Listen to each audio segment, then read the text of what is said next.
A big focus, well, the sky over Haifa lit up in flames hours after massive explosions ripped through the heart of Tehran.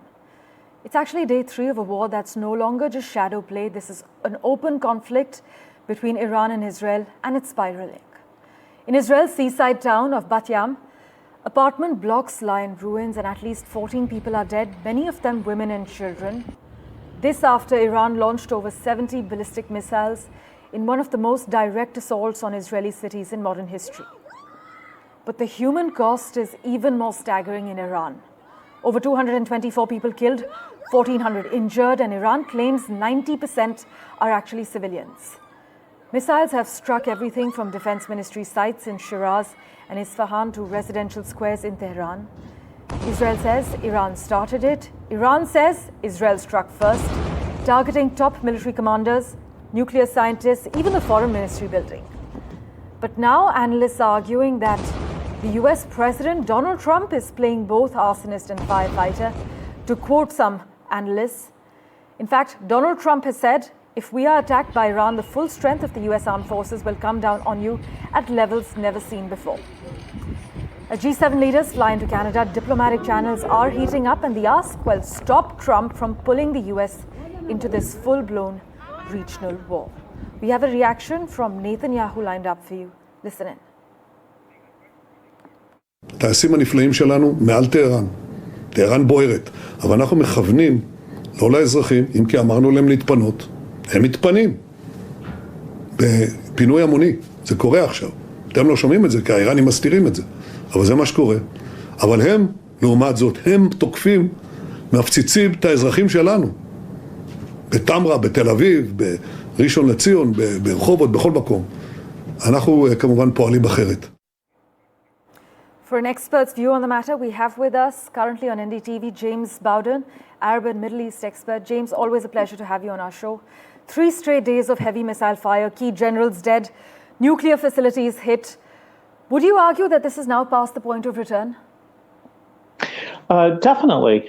We have seen tensions rise to this current conflict level, and they have plateaued. I don't really see anything as having truly escalated, but definitely we are in a full-out conflict.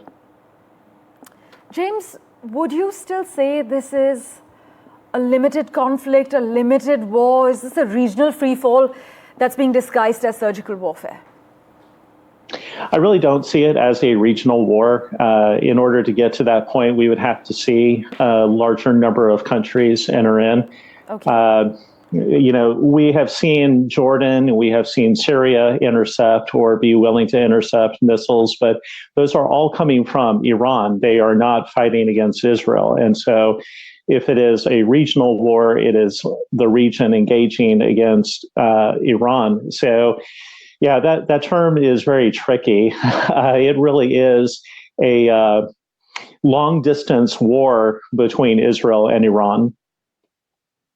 Meanwhile, Iran says, James, that America currently is complicit. Is this already a US proxy war, or is Tehran trying to drag Washington in? Where do you think Donald Trump stands currently? Who's really calling the shots? I really don't know. I was having this conversation earlier today. It seems like Donald Trump has been on both sides of the issue. At one moment, he wants to retreat from the war and he wants to make sure that America is not involved. And then the next moment, he's almost got this, hey, wait up for me, guys, kind of attitude to this type of war. And, we're having to take Donald Trump's temperature each and every day to see where he's at, to try to get to some level of consistency. And I would definitely say that the United States likely has been providing some intelligence support, satellite imagery, maybe even some transport, but I don't see the United States as being inherently or intrinsically involved in this conflict. This is largely Israel acting on their own and acting really against the United States. Donald Trump wanted basically what was shaping up to be the JCPOA 2.0. And the Israelis stepped in and took that from him. And I think that he is very upset about that. And there are a lot of people in Washington that are kind of tugging him both ways. I would really assess that a lot of times the statements that you hear or read about on Truth Social come about from the last person he talked to. So if he talked to somebody who's in favor of strikes, then he's coming out and saying, we're going to back Israel. If somebody goes to him and says, no, we can't do that, we've got to pull back, then he's like, oh, yeah, we've got to pull back. This Donald Trump is very different than the one that we dealt with in the first presidential term, very indecisive. In fact, James, it's this very fickle-mindedness that Iran is flagging to say that they have serious trust issues with the US president as we speak. But oil prices are up, gold is rallying. We'll have to wait and see what kind of global economic fallout or impact this has. As always, though, thanks so much, James, for joining us. We'll, of course, keep in touch with you.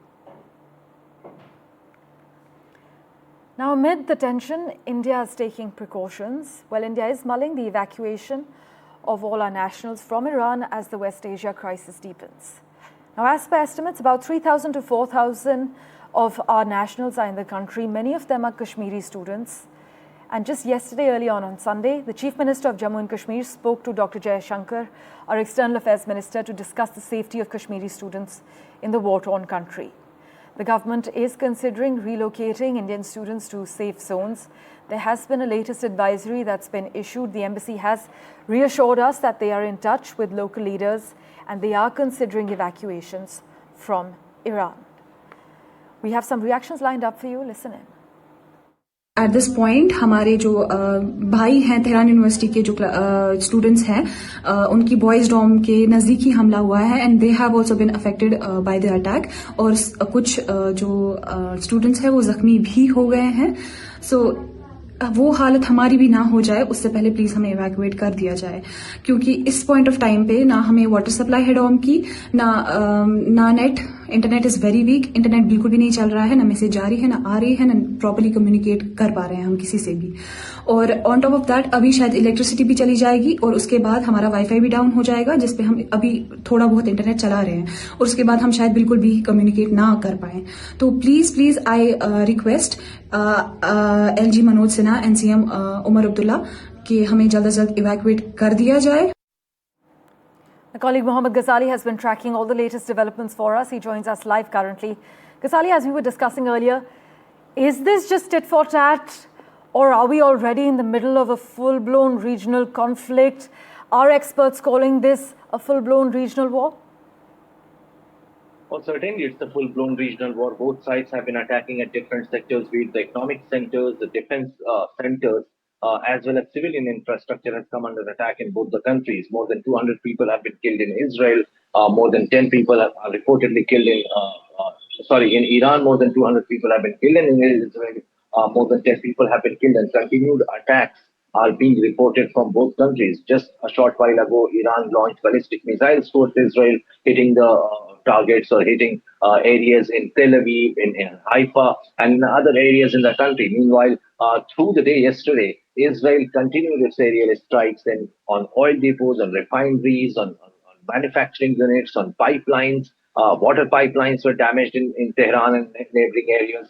In and around the national capital in Iran as well. And despite it was being expected that perhaps the US now, after Mr. Trump and Putin spoke, it was expected that perhaps US will pressurize both sides to stop the war. But it appears that even US is siding with Israel, which is not surprising. But it now will start impacting the world economy because Iran is also threatening that it will block the Strait of Hormuz, one of the very key points through which the maritime trade towards Asia and other regions are dependent on. It will also impact the oil supply to India and other countries. Right. So we'll have to see that how far Iran and Israel can drag this war, for how many days it will be stretched. Because that will test the limits of this war, and we'll also have to wait to see whether US will pressurize its key ally in the Middle East, Indeed. Israel, to stop the attack on Iran, who had actually started this war. Ghazali, all eyes are on the key developments. As always, thank you so much for joining us with the latest.